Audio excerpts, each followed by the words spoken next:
মায়ের চোখের পানি সন্তানের জীবন বদলে দেয়। কোনো মা যদি তার সন্তানের জন্য চোখের পানি ফেলে আর আল্লাহর কাছে দোয়া করে, বুলেট মিস হতে পারে, মিসাইল মিস হতে পারে, কিন্তু মায়ের দোয়া কখনো মিস হতে পারে না।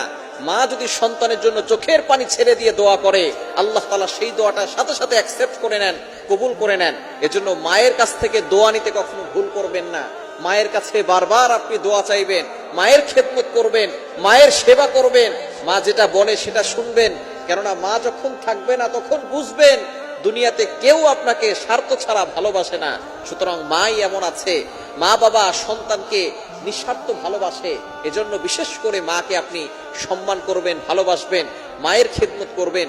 নবীজি সাল্লাল্লাহু আলাইহি সাল্লাম জানিয়ে দিয়েছেন, যে ব্যক্তি তার মা বাবাকে পেল এবং তাদের খেদমত করে জান্নাত নিতে পারলো না, তাদের মতো হতবাগার কপাল পোড়া কেউ হতে পারে না।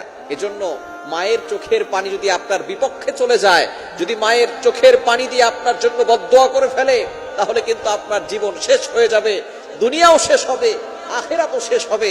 সুতরাং যদি দুনিয়া ও আখিরাতের কল্যাণ চান, মায়ের কাছ থেকে দোয়া নেবেন। মায়ের চোখের পানি সন্তানের জীবনটাকে বদলে দিতে পারে।